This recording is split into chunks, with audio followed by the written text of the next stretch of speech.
Okay, so we've understood a little bit more about ANOVA, difference, regression, relationships between variables. Okay, now we're going to have a quick chat about choosing the right method and tools. So what we're going to give you here at Keel is a set of tools in order to solve problems. Okay, that's how I see it, especially with stats and research methods. So we're giving you all these tools to go forth either beyond your degree or, more importantly, in your third year project, be qual or quant, and be able to answer questions about the world. And that's super important. So what we're going to ask you to do on this module is choose between an ANOVA analysis and a regression analysis, or an experimental design or a more psychometric design. Psychometric is just measuring variables, like measuring anxiety, right? That's where it comes from. So when deciding between using ANOVA or regression, it's important to consider your research question. So ANOVA is best when you're comparing differences between groups. I hope I've got that concept across to you today. So if you're interested in, say, hey, how does caffeine intake affect reaction time, then we can use ANOVA.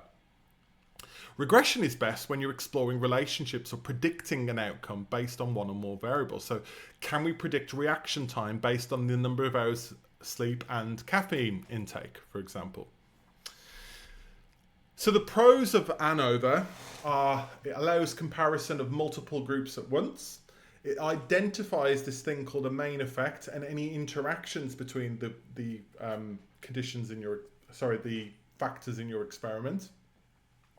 However, it only compares group means. It doesn't show us any relationships between variables. It also doesn't show specific differences between groups without post hoc tests. And we'll show you how to do those as well. Pros of regression. It predicts outcomes based on multiple variables. You can really have quite a few. And it's, as I said, it's useful, it's useful for exploring relationships between variables. The cons of regression are that it assumes something called a linear relationship. What that means is a straight line. So it assumes that as one variable goes up, the other one goes up in a straight line, and all that will become clear later on, which might not always be true.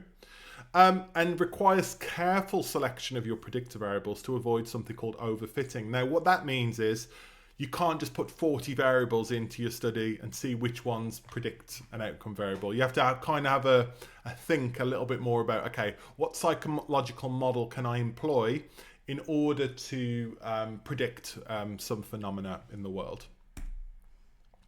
So what we'll be teaching you on this module is the use of Qualtrics, which you'll get next week with Chris, and PsychoPy, which you'll also get either through me or Chris Street. So Chris Stiff will talk to you about Qualtrics, and Chris Street will talk to you or myself about PsychoPy. Now, Qualtrics is used for psychometric designs and surveys and regression-y type stuff. It can also be used for experiments. But Qualtrics is an online platform where you can easily create and distribute surveys. That's what you'll be doing in your lab with Chris in week 3. For experimental designs with PsychoPy, this is a tool for creating experiments where you can present stimuli and record responses. So present images to the screen and get a reaction time or get a yes or no response or something, okay? So based on your study design, and remember we need to keep these sensible and simple, right? That's what I would suggest at least. Is you'll use either Qualtrics or PsychoPy or anything else that's open source to collect your data. So let's have a quick recap. That's the end, by the way, of this week's stuff. So key concepts from this week. Okay. Key concept number 1, ANOVA helps us compare group differences between 3 or more conditions or variables or factors, okay? Not just 2, like a t-test. Regression allows us to predict relationships between variables, okay?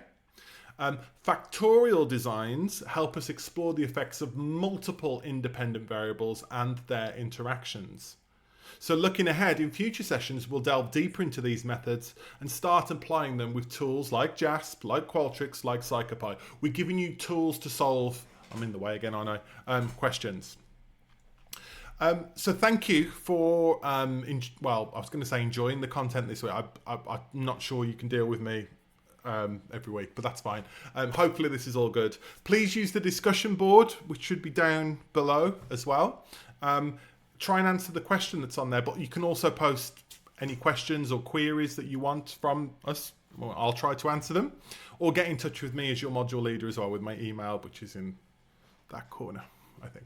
Okay, so once again, thank you for engaging in the content. Any questions, talk to us in the lab, and I'll see you in week 2.